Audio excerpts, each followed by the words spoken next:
So it's been indicated to us that, I mean, there's a lack of time. So what we could do is that I have a question on section 377 and Angad has a question on something else. If I'm not wrong, 377 will be taken up by somebody in the audience. So I'll let that go. Or if it's, does anybody in the audience have that question? Then I'll let it go. Does nobody have a question on that? Fine. So I mean, when somebody asked you for your views on section 377, you talked about how we should not be entering into people's bedrooms, how they should be given the privacy, how we should not be criminalizing this.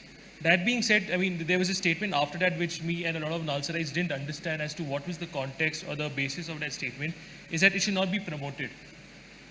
What is this, it should not be promoted? See, right now, there are people, large majority of the people are heterosexual. You don't have to promote it. Anyway, they will do what they have to do. Similarly, if there is homosexuality among a certain segment of people, no need to promote, they will do what they have to do. And what a heterosexual person is doing in the bedroom, does anybody inquire what is he doing? They should not inquire, it's not civilization, I'm saying. Similarly, no matter what the hell you're doing in your privacy, we will not even inquire, I'm saying, because we're not interested. What you're doing with your body is not my interest as long as you're not harming yourself. If you're damaging your system, then maybe we have to intervene. Otherwise, what's my business what you're doing with your body? The question I have on that is that, yes, I mean, as far as heterosexuals are concerned, they are a large majority. When it comes to homosexuals, there exist social prejudices which prevent them from coming out and acknowledging what their sexuality is. In that context. That was because there was a certain law, you must understand this law was made by the British. The British made this law because the English soldiers that they brought from England to manage this large nation, they did not come with their wives and girlfriends, they came all men. So homosexuality was all pervasive among them because they had no options. So because of that, they brought this law which is actually said as buggery law, okay? So that was made in a certain context.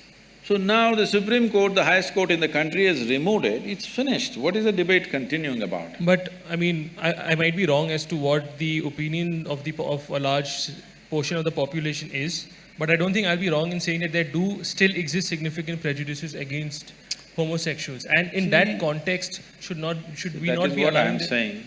Why should you tell me that you are a heterosexual or homosexual? Why should you tell me, huh? Your partner knows what you are and that's all that matters. Why should I know? But you want to tell me, and I must have the right kind of emotion towards you. Why are you expecting this from people? Sadhguru, the point I'm arriving at is that I might not be able to acknowledge my own I mean, I will not be able to acknowledge it to myself, leave alone to anybody else, unless and until this social prejudice and until homosexuality comes out in the open. Just to give an example, once a lot of celebrities came out that yes, we are homosexual, other individuals who were also homosexuals but were scared of identifying themselves as such also accepted their sexuality. So in that context, could promotion probably make sense? We're making a mistake. Sexual preference is not sexuality, they're two different things, all right? Sexual preference is a different thing. You're making it like it's a kind of a new species. It is not, I'm saying. We're all human species, different people have different choices, it's up to them. There is no need for you to go about making some kind of a campaign about it. It's not necessary because you will inevitably get the hit from others who don't see it that way. Where is it needed, I'm asking? It's a personal choice. Yes, I might get the hate, but I also might I also might be able to allow other people who are suppressed in their understanding of what their sexuality is come out in the open and acknowledge what their sexuality is. It might help them. See, the thing is, what you're demanding is that everybody should acknowledge whatever you do. People may not acknowledge, what's your business, it's legal, leave it, no. You're not going to prison for it, that's about it, just leave it. I don't like it, so what does it matter to you? Somebody doesn't like it, what does it matter to you? It should not matter, that's all I'm saying. It's within the framework of law, just leave it. So, Sadhguru, there's one last question in